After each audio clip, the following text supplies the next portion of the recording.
kitaifa ya St. Teresa Mboni iliyoko katika kaunti ya Makueni imefungwa kwa muda usiojulikana kufuatia wasiwasi wa mkurupuko wa ugonjwa unaoshukiwa kuwa wa kipindupindu baada ya wanafunzi kadhaa kuugua na usimamizi wa shule kushindwa kudhibiti hali hiyo. Shule hiyo imekuwa ikikumbwa na hali hiyo kwa siku 3 zilizopita, huku zaidi ya wanafunzi 100 wakiwa wamepata matibabu ndani ya shule baada ya kuonyesha dalili za kuendesha, kuumwa na tumbo pamoja na kutapika, dalili zinazohusishwa na ugonjwa wa kipindupindu. Steven Nzioka yuko kule na hii hapa taarifa yake. Kulingana na taarifa kutoka kwa mwanafunzi mmoja ambaye jina lake tumelibana na ambaye ni miongoni mwa zaidi ya wanafunzi 1000 waliotumwa nyumbani leo, hali katika shule hiyo imekuwa ya kutilia wasiwasi, huku idadi ya wanafunzi walioathirika ikiendelea kuongezeka kila uchao. Kitu ilianza last week. Wanafunzi walikuwa na complain tumbo. Principal akawaambia waende kwa matron. Matron akawasaidia, alikuwa anawapea Panadol, wakazidi kuongezeka.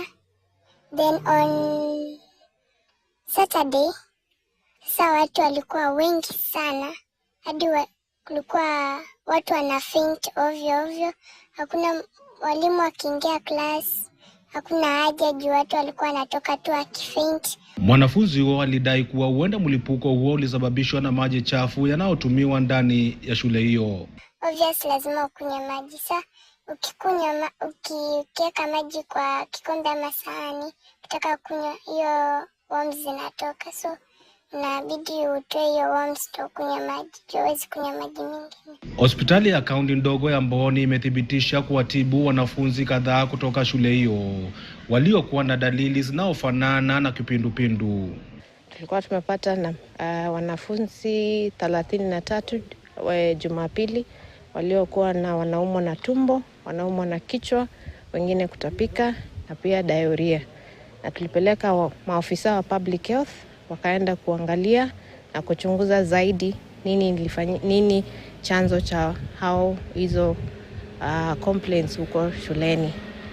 Na waliweza kuona watoto wengi 143 ni waliweza kuonekana hospitali, wakatibiwa na wakapewa dawa na wakarudi shuleni waendelee na masomo yao.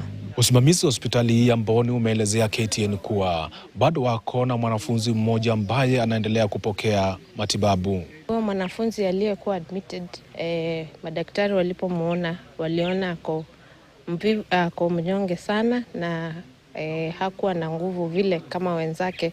Ndio sababu waliamua tuweze kumleta hospitali aweze kuzidi kuangaliwa, ndio akipata matibabu zaidi waone kama ata-improve na atakuwa sawa. Mamlaka zimesema kuwa timu ya wataalamu kutoka sekta mbalimbali imeundwa kuchunguza chanzo cha mlipuko huo na kudhibiti hali hiyo. Steven Nzioka, KTN, Mboni, kaunti ya Makueni. Na asante Steven Nzioka kwa taarifa hiyo. Waendeshaji wa matatu wamesitisha mgomo wao